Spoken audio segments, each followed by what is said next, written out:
Happy Sunday, everybody.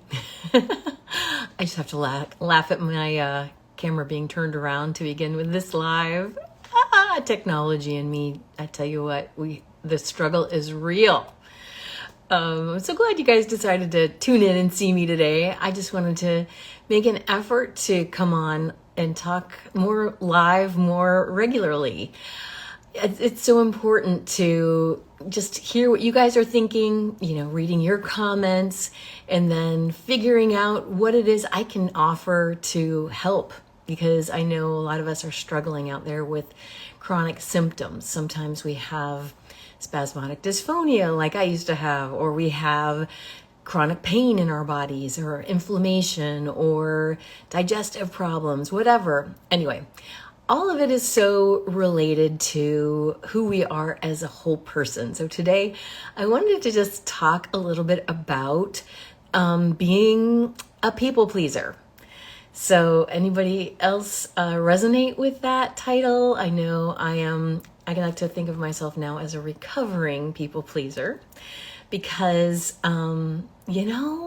that people pleasing is a little bit of a slippery slope. It can be a little bit of a nefarious little creep into your habits that are not keeping you elevated and thriving on the highest level that you could be thriving on. I want to talk a little bit about why we become people pleasers to begin with. So this is a trauma response. Honestly, I know I grew up in a family that was a very loving family overall, but my dad was prone to being kind of volatile and easily upset. He wasn't good at regulating his own emotions. So therefore, the rest of us had to walk on eggshells and behave accordingly in order to not poke the bear, so to speak. So people pleasing was something my mother modeled for me. And then in addition, I learned that it was kind of important for me to, also follow suit if I wanted to kind of keep the peace around my household. I know a lot of us probably are facing similar childhoods in that regard, or we develop the people pleasing maybe later in life. However it is, it's usually born out of trauma or stress, and then it helps us cope in the moment. It helps us to survive our childhoods without, undue drama and angst and conflict. So it served its purpose at the time.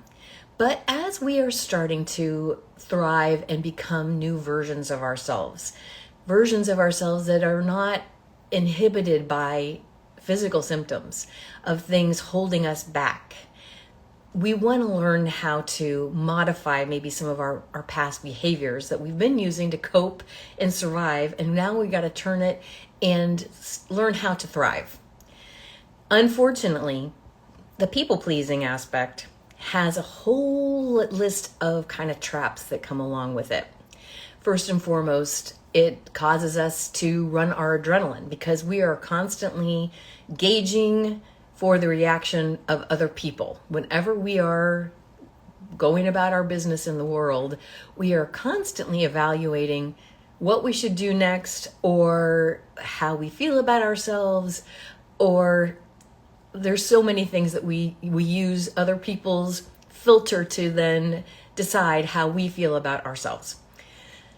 People pleasing is this trap that we fall into if we're not getting the reaction that by stating what is our truth or what our needs are in the moment, then we oftentimes start deferring to other people. And it's so dangerous because our adrenaline is involved in this whole situation. We're in the fight or flight kind of mentality. We're not truly grounded and at center and peace with ourselves. We're kind of always off balance, waiting for someone else's reaction in order to feel good in our day, in order to feel like we're moving forward. But sadly, when we are doing someone else's bidding all the time by making them happy, then we fall into this trap where our own needs are going unmet. And it's very easy to become very depleted in that situation, and then also start making some choices that maybe aren't for our highest good. When we go with the flow, we go with the pack, we get peer pressured as kids into doing things that maybe we would never do on our own. Similarly, it doesn't really improve when we become adults, sadly. We also get peer pressured into, say, I know from my own journey, in the past, I was a former entertainer. I used to sing for my supper, so to speak. And then I had this major health crisis that came up, and I had to pivot and start doing some other things as I was healing myself. So I had to, when I was in my former career of doing, entertaining all the time, I would oftentimes want to be part of the crowd, and I was wanting to be well liked and accepted, and make sure everyone else is having a good time. And so I would drink and party with my my other people I was having doing gigs with or whatever, and I would oftentimes be the facilitator. I'd be the one bringing the booze because I wanted to be part of the group and accepted, and make sure that everybody else was getting their needs met. If they were wanting to have a good time, I'm here to facilitate, right? So that obviously led me into some bad habits on a daily basis, and unfortunately I fell into some a habit of drinking quite often. And unfortunately, that, along with a bunch of other choices, led me down to a chronic, like a breakdown in my whole body, and and a nervous breakdown too, to boot. So the habit of drinking every day was one example of how I used my people pleasing at that point in my life and I prioritized that versus listening to my own body, because I was hearing whispers in my ear from my intuition saying, this is not good for you, you need to quit it, and you need to start taking better care of yourself. I'm just telling you this because these are the traps that we can fall into. So when I started again healing myself using nutrition, then I had to learn how to prioritize my own needs and what it was that I wanted to do for myself before I caved into the whims of anyone else. I wound up losing a lot of friends. I wound up having to kind of really peel away my life in a way because I no longer could be a people pleaser. I just couldn't heal myself and also do all of that as well anymore. So I had to learn a way of being that was starting to listen to my own needs first and foremost. I want to encourage all of you to begin that process. First and foremost, just admitting that if you're a people pleaser, then, just admitting that to yourself, and then also recognizing that maybe that's not for your highest good. Because honestly, like I mentioned before, when we're doing the bidding for someone else, from someone else's agenda, someone else's happiness, that means that our own agenda, our own happiness in that moment is not getting any attention. Now, granted, obviously, at times we have to put other people first. We have to, if in dire situations, you have to go running and rescue and help as much as you can. But I'm talking about chronically every single day, how you prioritize your life and your choices. It matters because it's each individual choice every single day that adds up to be the whole compilation of who you become ultimately. We are a compilation of all of our choices over time. And so as we start correcting the course, if we were trying to get rid of some of our chronic symptoms and we just don't know where to begin, I think a great place to begin is simply just looking at yourself and saying, okay, are my people pleasing tendencies causing me to do some things that I know aren't great for me right now? Am I wasting time? If you wanted to build a business, am I doing a time suck on the phone with a friend who's, got this romantic relationship that, she wants to talk about 24/7? It's a time suck and you're not doing the things that you want to be focusing on. Or maybe you're trying to heal some symptoms in your body and you're trying to learn how to make some, different choices with your diet. And your friend wants to go to a restaurant that doesn't have a lot of healthy choices. And so you're going to have to learn boundaries is a form of self-love.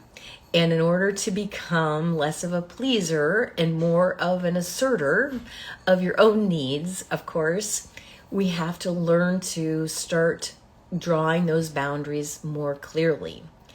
Of course, this feels crazy uncomfortable when you're first starting to do it because it's making your primordial brain turn on. We have this basic part of our brains, which is basically to help us survive. So oftentimes we become victims of this brain telling us things that really aren't productive, aren't helpful, aren't even true sometimes. And it wants to keep us in that fight or flight kind of response. When we are chronic people pleasers, oftentimes we get this panic when we are doing something that we know is not pleasing someone else and kind of making them mad or upset with us in any way, shape, or form. We can have this major fear loop start, and we can start feeling like, oh my God, it's life or death, and I'm going to be on a primordial brain level cast out of the tribe. I will likely starve to death and perish because the tribe is no longer accepting me, even though the tribe isn't necessarily casting you out or saying anything negative. They're just not thrilled with you right now. It's not even as dire as they're all the way mad at you, but we fear that so much.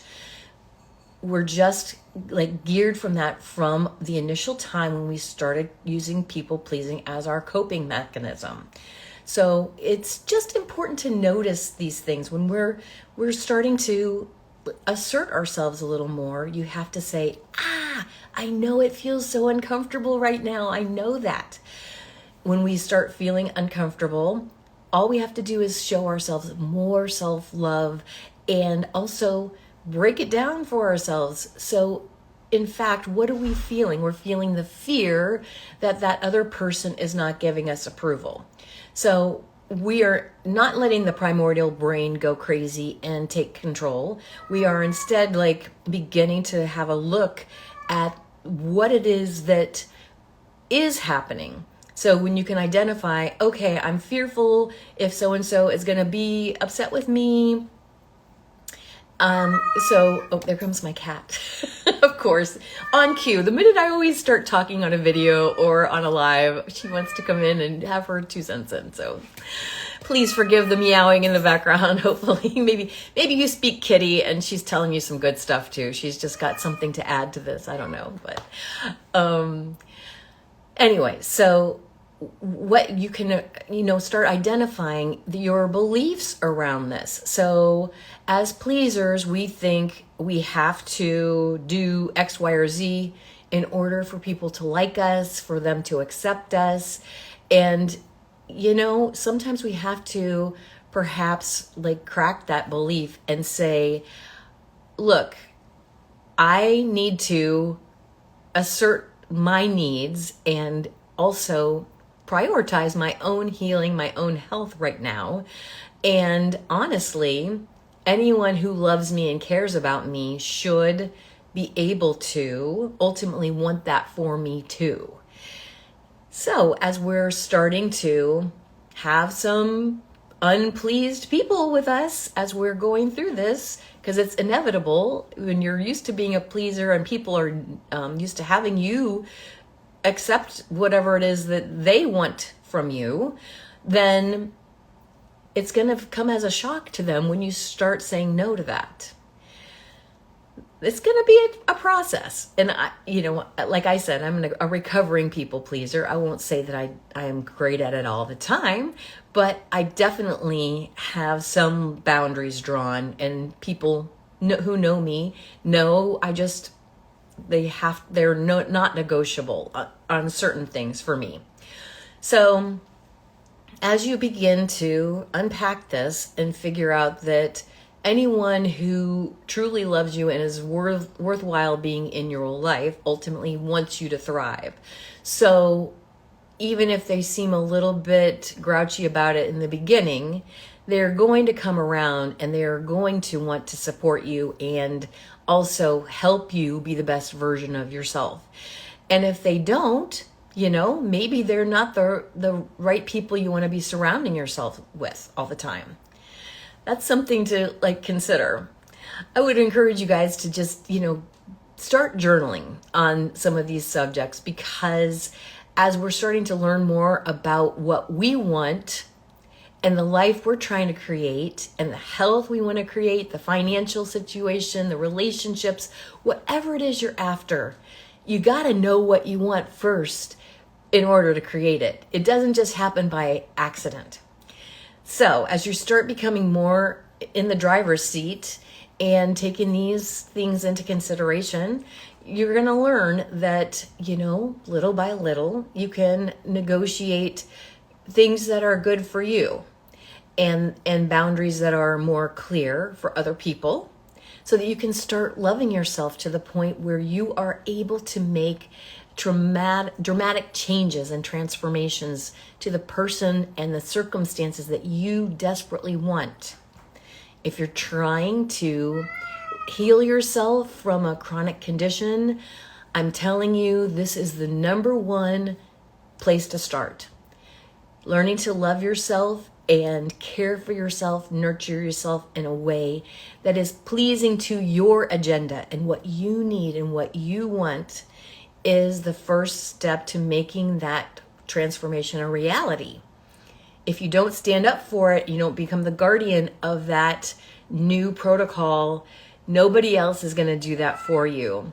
And as a matter of fact, like I said before, you're going to feel some pushback at first from other people as you start making some new habits. Again, if we're stuck in the same old way of being, we're going to be stuck with the same old results. We have to learn to be a new version of ourselves to get the things and the healing and the vibrancy and the wealth that we want. That's all we want. And the universe is an abundant place that is conspiring for us. And all we have to do is learn to vibe with that. So I hope you guys enjoyed this, and hopefully I inspired you to start looking at how you're operating, because healing is a top-down kind of situation. I'm going to see if there's any questions here. Do you guys have any questions for me? Because I'm happy to answer any if you guys have anything you would like to know. I'm just happy that you decided to pipe in and tune in and join me on this beautiful Sunday. And I'm hopefully I'll be sharing some more of these type of little pop-up lives, and you guys can follow along and start implementing some of these things, because they really are life-changing. Anyway, I love you, and I hope I will see you again very soon. All right? You guys have a great rest of your Sunday. Bye.